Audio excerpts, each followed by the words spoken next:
আমরা ঈদের কেনাকাটা নিয়ে ব্যস্ত, আর কবরবাসীরা জাহান্নাম নিয়ে চিন্তিত। এই রমজানে কবরের আযাবকে বন্ধ রাখা হয়েছে। এই রমজান মাসে কবরবাসীরা জাহান্নামে যারা ছিল, জাহান্নামের আযাব যারা ভোগ করছিল, আল্লাহ পাক রব্বুল আলামিন তাদেরকে একটু স্বস্তি দিয়েছেন। আমরা রমজানে অনেকেই রোজা রেখেছি, এখন ঈদের কেনাকাটা নিয়ে ব্যস্ত হয়ে পড়েছি, আমরা ঈদ উদযাপন করব, কিন্তু কবরবাসী যারা আছেন তারা চিন্তিত হয়ে আছেন।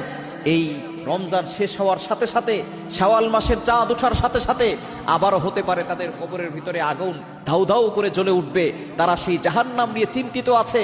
জাহান্নাম যদি হয়ে যায় তাদের কবরখানা, কবরখানা যদি জাহান্নামের টুকরা হয়ে যায়, তাহলে আবারও সেই জাহান্নামের আগুনে তাদেরকে জ্বলতে হবে। সুতরাং আমরা ঈদের কেনাকাটা নিয়ে ব্যস্ত, কিন্তু কবরবাসীর জন্য একটু দোয়া করছি না। শেষ দশকে কবরবাসীর জন্য একটু দোয়া করেন। আপনার প্রতিবেশী যারা দুনিয়া থেকে বিদায় নিয়েছেন, আপনার দাদা, আপনার দাদি, আপনার নানা, আপনার নানি, আপনার মা বাবা যারা কবরবাসী হয়ে গেছেন, তাদের জন্য একটু দোয়া করেন। আল্লাহর কাছে রমজানে দোয়া করে বলেন, আল্লাহ এই রমজানে তাদের গুনাহ খাতাগুলো তুমি ক্ষমা করে দাও। আল্লাহ তুমি তাদের কবরের আযাবকে বন্ধ করে রেখেছো, কিয়ামত পর্যন্ত কবরের আযাবকে তুমি বন্ধ করে রেখে দাও।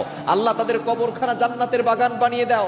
এজন্য ঈদের কেনাকাটা নিয়ে বেশি ব্যস্ত হয়ে পড়বেন না।